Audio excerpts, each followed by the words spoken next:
The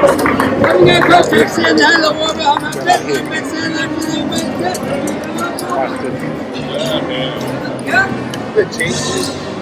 That's maybe we get a shoot in here, huh? Come on, 9. Come on. 999. Let the viewers know who you are. I'm Kev Mac, the owner, producer, and interviewer at Kev Mac Videos.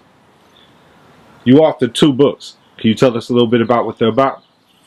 Sprung was my first release. It was pretty much about my life in the streets and gambling, you know, having shootouts, going to and coming from crap games, and how I took my show on the road from LA to Vegas, gambling with peasants to gambling with multi-millionaires. And the purpose of it was pretty much to show my family and friends what I'll be going through on a personal and financial level, and just reminisce on my growth in the streets and growth to maturity, and kind of let my kids know, what Dad was really like coming up. And where did you grow up? I grew up in LA, born and raised in LA. My address where I live for basically all my life is located in what today we call the Overhills. That's a section of the neighborhood in the Rolling 60s. And what schools did you go to? I attended 54th Elementary School, and pretty much all the kids on our side of the neighborhood, basically like west of Crenshaw, it didn't matter if you was north of Slauson or south of Slauson. A lot of gangbangers and childhood friends went to that school. In junior high school, I went to Webster Junior High. I was bused there. And then I went to Palisades High School for 2 years, and I was fucking up there, so it was in everybody's best interest that I attended Crenshaw High School. And how did you start gambling? It's so many ways that I could describe how I started gambling, but as a child, just the competition in the neighborhood, we would bet on how many hits we get, and home runs, and strikeouts, and those particular things. And then you got the video game aspect, as well as my father taking me and my brother to Hollywood racetrack to bet on horses when I was a little kid. What were some of the arcade spots you went to? We had a spot on West Boulevard called Take 5. We had the Stop Shop on Slauson. When the Fox Hills Mall opened, they had an arcade there. I used to go to Westworld in Marina Del Rey, 7-Eleven on Analyst Vista, and then T&D, the local liquor store. Those are the places I attended most frequently. And was it gambling or just competition? No, it was just a childhood competition. And then, like in high school, motherfuckers started taking shit more serious, and we just went at it, man. We went at it. As far as the arcades, we didn't really gamble then. When did you start going to Vegas? I first hit Vegas when I was 20 years old. My father took me, and he had me pretending like I was an adult, just hanging by his side like a little puppy, and watch him play the slot machines and watch him play craps. And I ventured over to the sports book, and that was my introduction to gambling in the sports book in Las Vegas. And who was going to Vegas with you? Man, I used to go to Vegas with all my, I don't want to say girlfriends, because I didn't really have girlfriends, but I used to take a lot of girls to Vegas. All the homies, we used to caravan. I mean, when I say all the homies, I don't mean the whole neighborhood, but, those of us that gambled, age range didn't really matter. Basically, from my brother's age or Slip Rock's age on down to, like, the homies like Dika and Lil Bunky. And we would go all the time, man. We would go to shoot dice. We would go to bet on sports. And then, as I met more people from other hoods, I would go with 11 Trey Blocks, 107 UGs, go with my Damu partners, and that's how we did it back then. So when did your gambling elevate?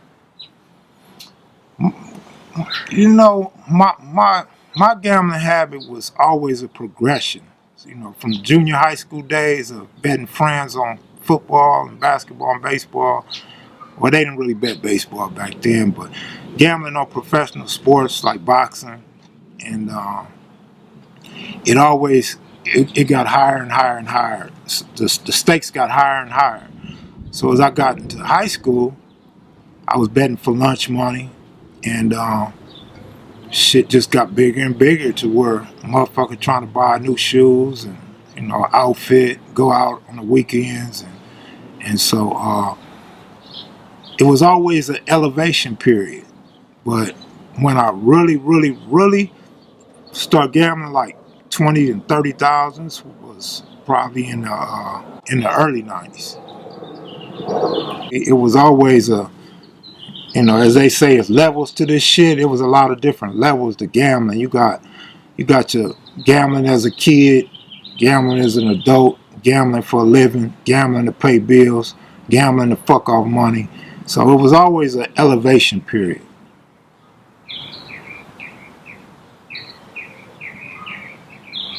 What were the major dice spots in your neighborhood? Now, we used to shoot dice at Black Cal's house or Big Cal, same thing. No disrespect to Cal, that's just what we call him, Blackie.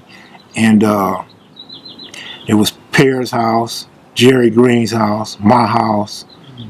We used to gamble at Ding Ding's house, gamble at Charlie's, Slip Rock's house. I mean, we gambled everywhere, man. You know, me and my homeboy Shawnee Mac, we always laugh because we will pull up anywhere and gamble. We might gamble in front of the liquor store, Buddha Market, in the barber shop. It didn't matter. We that's what we did. We gambled. Tell me a little bit about Jerry Green. Jerry was allegedly a BGF. Jerry was an old, mean, dark-skinned, just like crazy guy. I remember as a kid when I used to play on that side of Slauson, he stayed on like 59th and Alviso, and he had the nicest grass on the block, and we would walk across his grass, steal his newspaper. And Jerry used to threaten us and shit. He used to threaten us with violence and death, but we thought the shit was fun, man. As being adolescents, we didn't respect nothing, you know what I mean? And as I got older, Jerry Green had did a stretch in federal prison. Well, it might have been state prison, but I think it was federal prison. But when he came home, shit, he was like one of us, man. He gambled with us all the time, and he had the drugs, the hoes, he had the smarts, he had the confidence and experience. So a lot of us looked up to Jerry Green, man, for direction and just to learn things about the game. Now, in your first book, Sprung, you talk about the backyard games and people coming in and out, rotating cast of characters. How did that look through the day? Man, I almost want to smile, man. Them was the days, man. Just everywhere we went, basically the same characters, but say you might pull up one day, right? But then on another day, you might pull up with one or two people that you done turned on to us. So it was you're not necessarily gonna see the same faces every day, but the nucleus of us you was gonna see every day. So we got a camaraderie out of that shit, and we was good friends, man. We went through a lot of good and bad together. Now, gambling took you to some neighborhoods you probably shouldn't have been in. Can you tell us a little bit about that? Well, I was fucking with this dude named L. L was like my cousin, man, to this day. He like a little brother to me, to be honest. And L fucked with a lot of Don Moes, right? So fucking with L, I met Don Moes from Athens, 20 City Stones. And so, yeah, I would go to the 20s and the City Stones and gamble a lot, man. And shit was, I don't know how to describe it, man. The shit was just crazy, man. That just go to show you to what extent I would go to gamble. And you had some close calls during that time, right?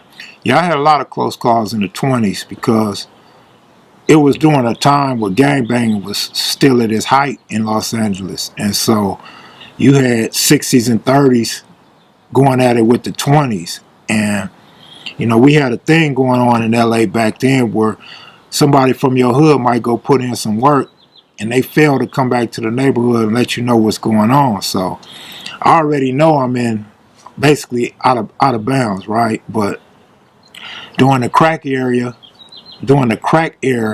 a lot of people was out of bounds because you cross certain lines to get a cheaper dope sack or get a better quality dope sack. So what I was doing wasn't really unheard of.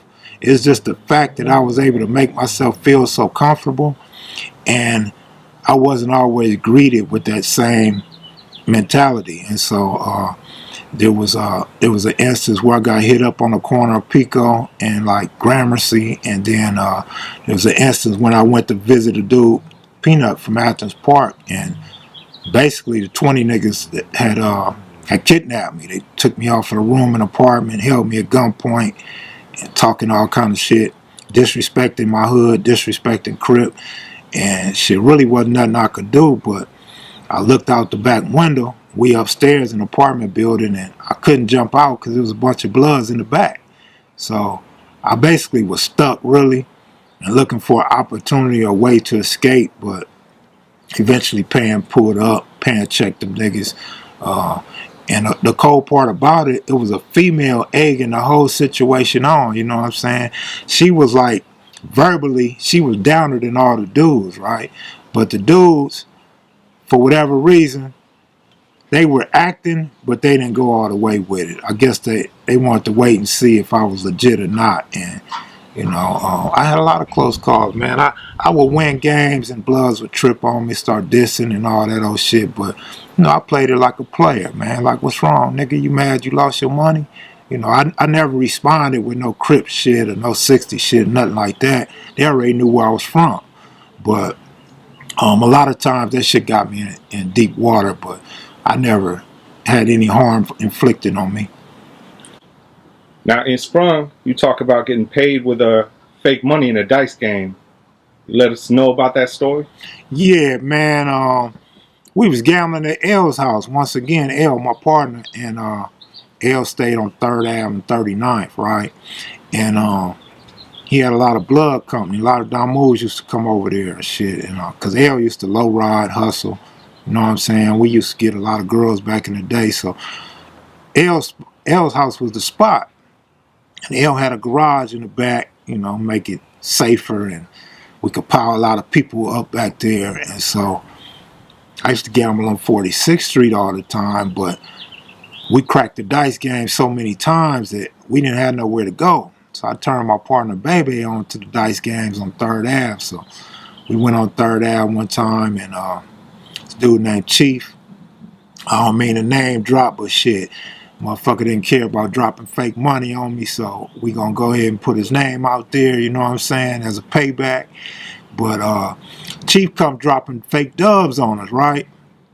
And I think Bebe got wind of it first, or maybe I got wind of it first. I don't quite remember the sequence of events, but Bebe was hot. Bebe was mad, man. Bebe was ready to do something, but I'm like, you know, these my folks, man, you know.